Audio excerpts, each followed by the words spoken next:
ચૂંટણી પહેલા જ ભાજપે નગરપાલિકા પર કબજો જમાવ્યો છે।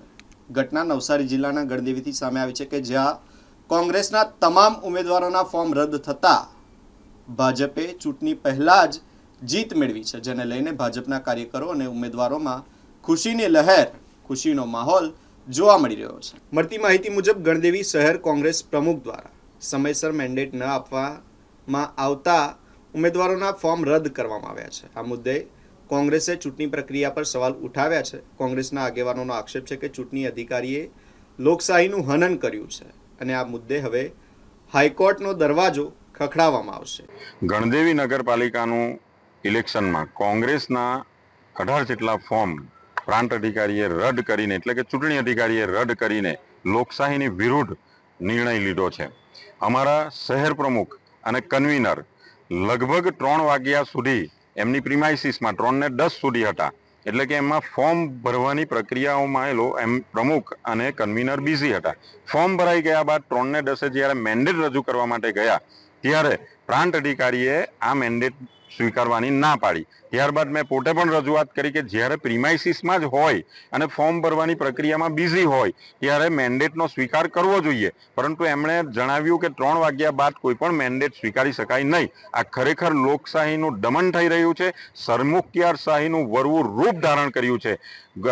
ગુજરાતનું એક જસ્ટિસ વોરા અને પારડીવાલાએ જ્યારે 2021માં જજમેન્ટ આપ્યું હતું કે કોઈ પણ લોકશાહીના હિત માટે જે ચૂંટણી અધિકારી છે એમણે સારો નિર્ણય કરવો જોઈએ અને ગુજરાત એક્ટ 1950ની 33 કલમ મુજબ એમાં સ્કૂટીની સમયે કોઈ પણ મેન્ડેટ લઈ શકાય એવું પણ જોગવાઈઓ છે। ત્યારે અમે આવનારા સમયમાં હાઈકોર્ટમાં એમને પડકારીશું અને જે જજમેન્ટ રાજકીય દબાણ હેઠળ કે કોઈક રાજકીય પાર્ટીને ફાયદો કરાવવા માટે લેવામાં આવ્યું છે ત્યારે એમને હાઈકોર્ટમાં પણ પડકારીશું।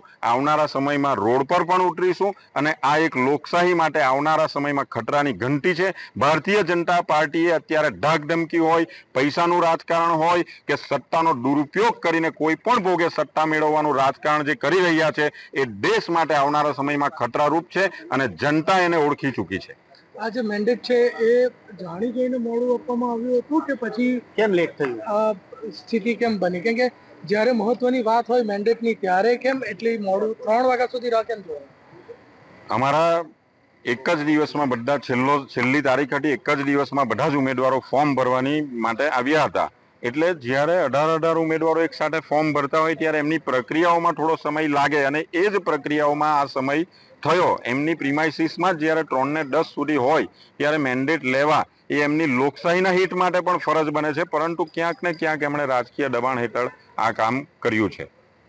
એક જ મિનિટ આવ્યું બરાબર સુનિલ પેલું ફેરો હા દિવ્યા બસ કર ને હા ઉપર આવી ગયું તમે આવી ગયું નહીં દેખાય તો કરી લીધું જીએસ દેખાવ બરાબર એક જ મિનિટ દેખાય ને ઉભરો ને તો એટલી હું થાય બરાબર કાંગલભાઈને ઉતાવળ નથી અહીંયા જ છે ઓકે રોલ।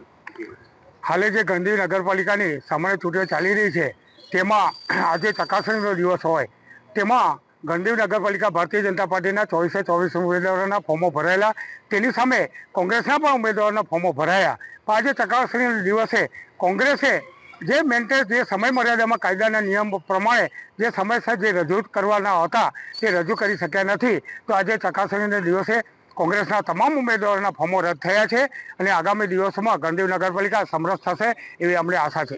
કેવી રીતે અપક્ષો પણ સાથે અમારી પાર્ટીની કાકે એ લોકો પણ ભારતીય જનતા પાર્ટીની તરફેમાં એ લોકો ખેંચશે એવી અમને આવતીકાલ 7 સુધી અમે રિઝલ્ટ આપીશું। દબાણ લાવ્યાના આક્ષેપો છે તદ્દન ખોટી વાત છે કે આ કાયદો કાયદાનું કામ કરે છે। ભારતીય જનતા પાર્ટી એવા કાવા લેવામાં પડતી જ નથી, કારણ કે ભારતીય જનતા પાર્ટી હંમેશા ચૂંટણી લડવાના મૂડમાં જ હોય છે અને લોકોના પ્રશ્નોના નિરાકરણ માટે જ હોય છે, એટલે ભારતીય જનતા પાર્ટી એવું નેગેટિવમાં પ્રિમાઇસીસમાં હતા તેમ છતાં મેન્ડેટ કેન્સલ થઈ તદ્દન ખોટી વાત છે। એ લોકો પ્રિમાઇસમાં હોય કે ન હોય, પણ જે અધિકારીને જે તે સમય આપવું જોઈએ, કારણ કે ગવર્મેન્ટના નિયમ પ્રમાણે એ લોકો રેકોર્ડિંગ તે માંડીને પેપર વર્કમાં એ લોકો હોય ને આજે એ લોકોના વકીલ થ્રુ આવ્યા તો પણ આર્ગ્યુમેન્ટમાં પ્રાંત સાહેબે એ લોકો ચોખ્ખું કીધું અને આર્ગ્યુમેન્ટ એ લોકો પૂરા કર્યા, એ લોકો સ્વીકાર્યું કે અમારી ભૂલ છે એમ।